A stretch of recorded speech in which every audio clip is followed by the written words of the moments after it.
This evening, TVJ News takes you inside the houses where former sugar workers and their families from Innswood Estate in St. Catherine have been relocated following a demolition exercise 2 Saturdays ago. Food for the Poor donated the new houses on White Road in Macook's Pen, but the people say they are substandard and the area is flood prone. Krista Campbell has this TVJ News follow-up.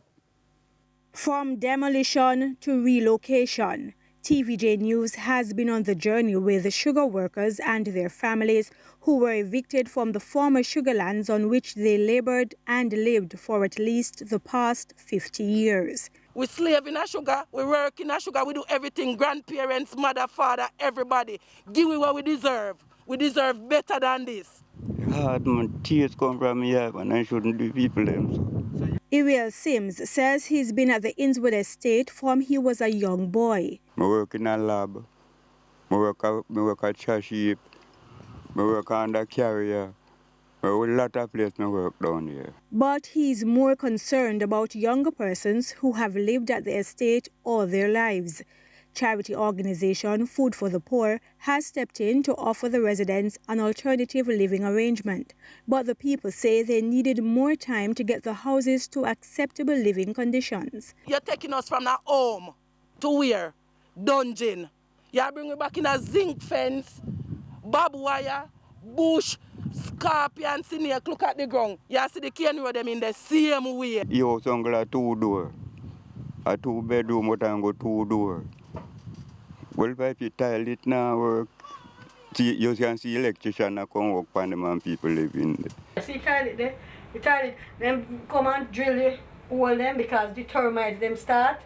And you see the tank over there it break, I report it. They make the toilet and the bathroom in a one. They don't give no ceiling or nothing at all. So you're in a toilet. Why do people then take so long to move? The house cannot hold them something. So they may not try to make it livable for them going at it and then walk them down, mash up the people them something. Residents showed us roofs they say still expose them to the elements and showers that clog whenever they bathe.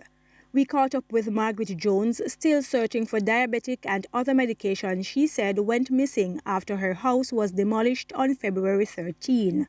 Like her neighbors, she has been unable to move in all of her furniture because they cannot fit into the new houses. Basic amenities like proper roads and street lights lacking, the people contend it's but another unkept promise. The European money will come for we. Then give me $170,000. Then give me $50,000 cash and send $120 a credit union. In $120 we got a credit union, we get it like we a pensioner.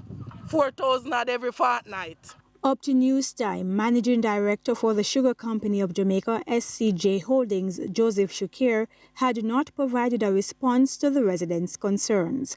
Krista Campbell, TVJ News.